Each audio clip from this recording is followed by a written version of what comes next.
antes mesmo de tentar iniciar na prestação de serviço para empresas, vendendo, executando serviços, já nem tenta. E, gente, é uma coisa que não é lógica, né? Porque daí eu tenho, né? Hoje mesmo eu conversei com uma que ela está numa situação financeira, segundo ela, difícil, né? Ela está levando ali bem controladinha, ela não tem um dinheiro sobrando para fazer uma viagem, para fazer alguma coisa mais assim, fora da rotina, né? E aí, quando você conversa com ela a respeito das possibilidades dela buscar, né, uma alternativa na prestação de serviço para empresas, ela coloca mil empecilhos para não iniciar. Então fica ambíguo, né? E a resistência, ela tem essa ambiguidade, né? De quer, não quer, de vai, não vai, fica essa coisa incerta assim, né? Porque como que pode alguém que está passando por dificuldade financeira, alguém que não tem condições para poder realizar os seus objetivos, né, de ter uma qualidade de vida para ela e para a família, e, por outro lado, quando vê uma possibilidade que é real de você vender e executar serviços de saúde mental e desenvolvimento para empresas, de fazer R$ 10.000 por mês, aproveitando as muitas oportunidades que estão aí, mesmo sem experiência na área, ela não aceita ousar, ela não aceita ter essa iniciativa. Fica muito contraditório, né? E aí vai reforçar esse lugar que ela está, né? Vai permanecer nesse lugar que ela está, de alguém que não está conseguindo viver da psicologia, alguém que não está conseguindo se manter, né, nesse lugar de uma forma mais tranquila, com reserva financeira, com qualidade de vida, enfim. Então fica ambíguo, né? Fala assim, mas como assim, né? Essas alternativas, as possibilidades estão aí, né? E, enfim, fica bem... Como o meu marido, ele é engenheiro civil e de segurança do trabalho, e meu filho também é engenheiro de produção. Então, eu tenho duas pessoas aqui em casa que são bem racionais. E às vezes eles me questionam assim, mas isso não tem lógica, né? Mas eu falo de que lógica que vocês estão falando, porque o psiquismo, o emocional, ele não tem uma lógica mesmo racional, né? Mas, por outro lado, eu preciso estar falando isso para você, que a possibilidade de você iniciar e dar conta do serviço, que hoje o nosso tema é esse, né? Medo de não dar conta de prestar serviço para empresas e fazer R$ 10.000 por mês. Esse medo de não dar conta, ele é gerado principalmente pela falta de competências. E quando eu falo em competências, eu não estou falando em capacidade, você sabe disso, né? Se tem alguém aqui que não é da psicologia, então vamos lá, vamos rapidamente aqui esclarecer, né?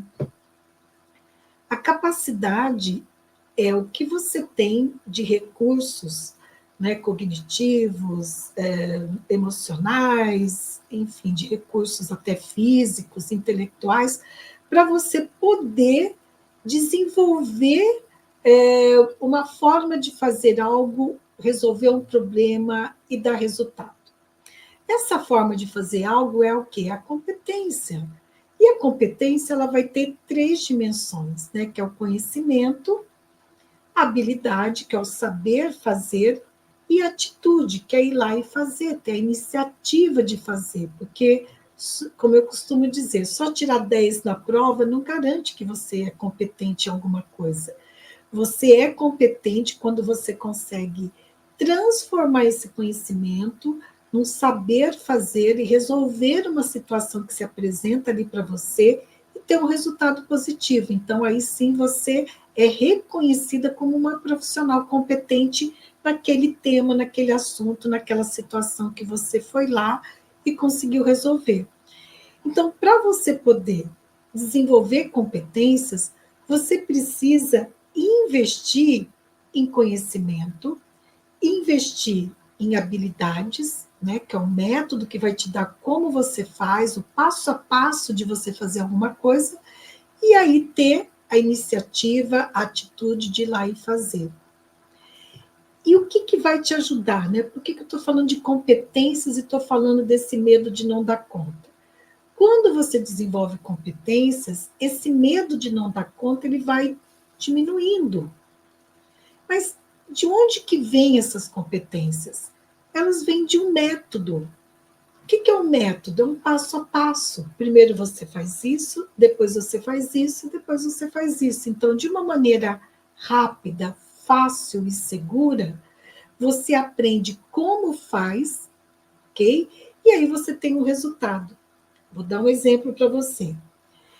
Para você poder ajudar as empresas a implantarem, né, a exigência da norma regulamentadora 1, que está relacionado com o mapeamento de riscos psicossociais, né, e quais são os planos, né, ou o plano de ação para poder eliminar ou mitigar ou evitar esses riscos psicossociais.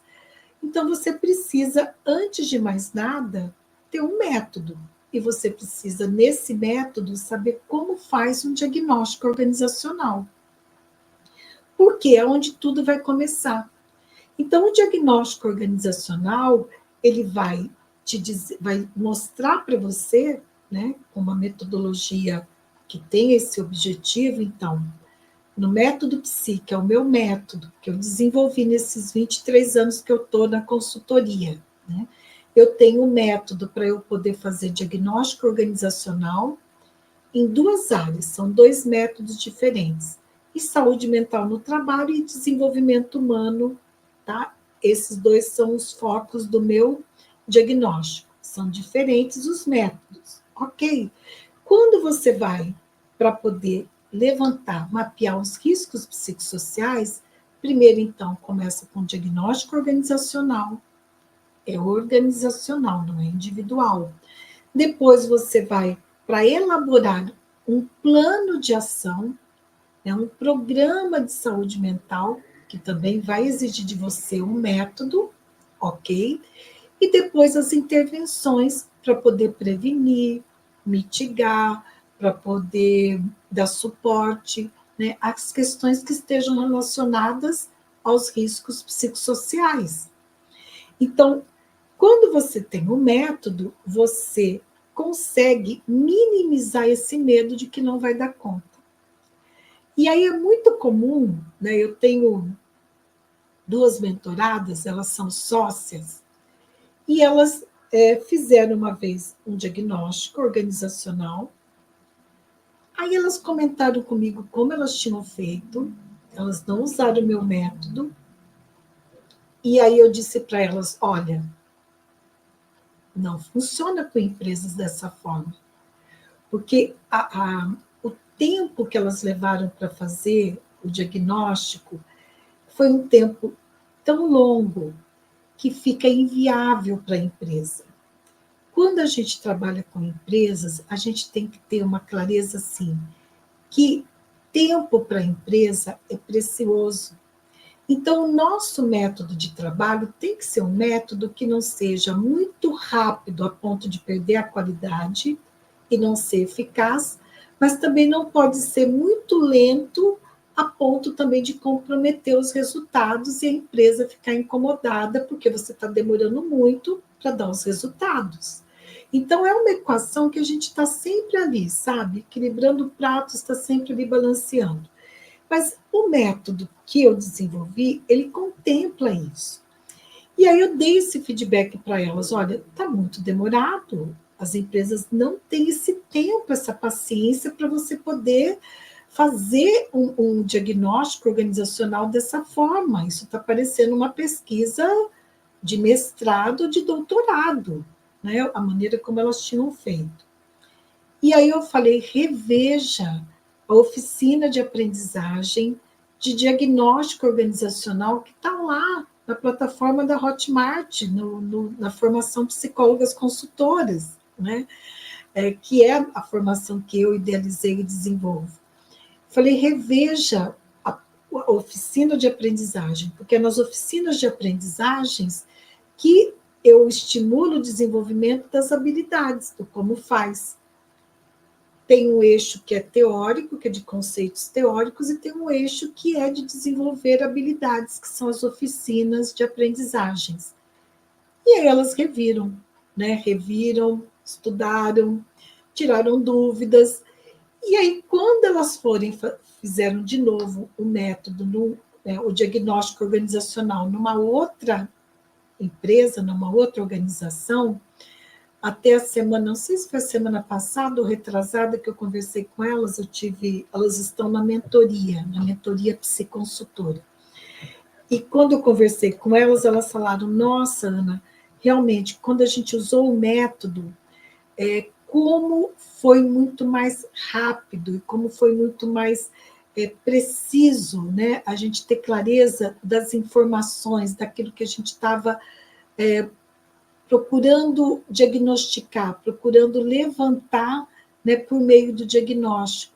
Que elas estavam fazendo um diagnóstico numa organização com foco em saúde mental no trabalho.